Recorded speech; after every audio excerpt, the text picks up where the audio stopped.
మాకు అమ్మేస్తావా లేదంటే నిషేధం ఎదుర్కొంటావా? ఇదే ప్రస్తుతం అమెరికా అధ్యక్షుడు Donald Trump Chinese app TikTok యాజమాన్యాన్ని అడుగుతున్న సూటి ప్రశ్న. మా భద్రతకి మీ టిక్టాక్ ముప్పుగా మారింది కాబట్టి మాకే అమ్మే, మేమే కొనుక్కుంటామని ట్రంప్ ఓపెన్ ఆఫర్ ఇచ్చి చాలా కాలమైంది. మరో 60 రోజుల్లో ఏదో ఒక దానికి ఒప్పుకోకుంటే నిషేధం తప్పదని డెడ్లైన్ కూడా విధించింది. ఇంకో అడుగు ముందుకేసిన ట్రంప్ టిక్టాక్ని ప్రభుత్వ నిధులతోనే కొంటామని ప్రకటించారు.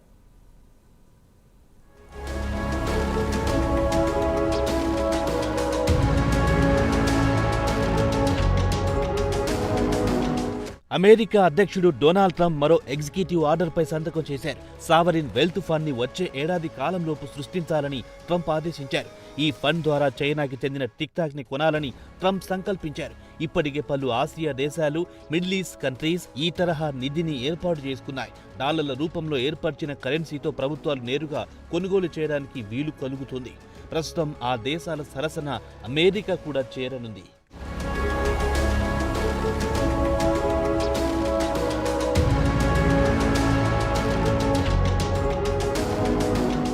ఈ ఫండ్ ఏర్పాటు కోసం 90 రోజుల కాల వ్యవధిలో ప్రణాళికలు రూపొందించాలని ట్రెజరీ కామర్స్ విభాగానికి ఎగ్జిక్యూటివ్ ఆర్డర్లో స్పష్టమైన ఆదేశాలిచ్చారు.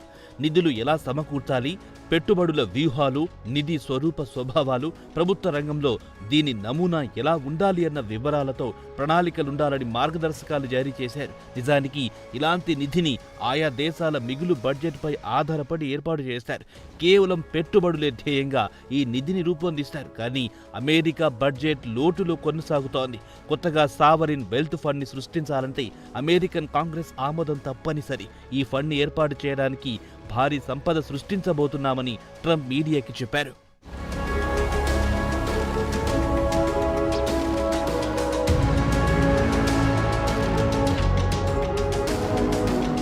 అధ్యక్ష ఎన్నికల ప్రచార సమయంలో Trump US sovereign wealth fund ని రూపొందిస్తామని పేర్కొన్నారు.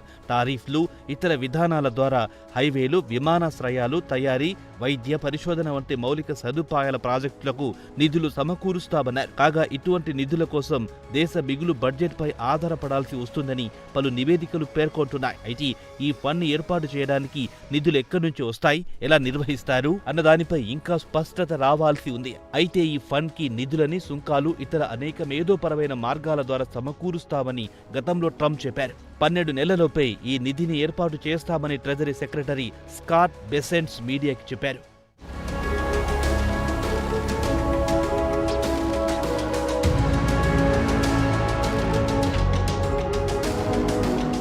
డిఎఫ్సి అంటే US international development finance corporation సేవలని సావరిన్ వెల్త్ ఫండ్ గా మార్చే అవకాశాలు కూడా ఉన్నాయి.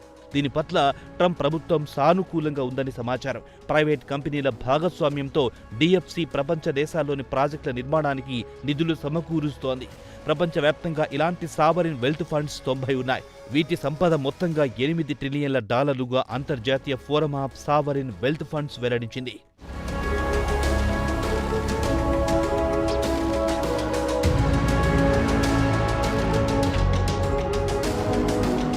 అమెరికా రాష్ట్రాలైన అలస్కా, టెక్సాస్, న్యూ మెక్సికో ఇలా సొంతంగా ఫండ్ ని ఏర్పాటు చేసుకున్నాయి. ఈ ఫండ్ కారణంగా ఆయా ప్రభుత్వాల ప్రాధాన్యతలు అంటే విద్య, పన్ను మినహాయింపుల వంటి అవసరాన్ని తీర్చుకోగలుగుతున్నాయి.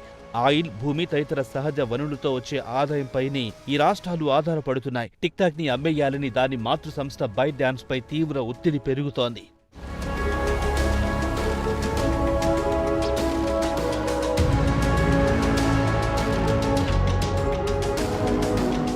అమెరికన్లకైనా అమ్మాలి లేదంటే నిషేధానైనా ఎదుర్కోవాలని అమెరికా షరతు విధించింది. సంస్థ జైంట్ వెంచర్లో అమెరికాకు 50% వాటా ఇస్తే దానికి ప్రయోజనం చేకూరే నిర్ణయం తీసుకుంటామని ట్రంప్ గతంలో పలుమార్లు పేర్కొన్నారు. జాతీయ భద్రత దృష్ట్యా టిక్టాక్ పై బ్యాన్ విధిస్తున్నామని అమెరికా ప్రభుత్వం గతంలోనే ప్రకటించింది.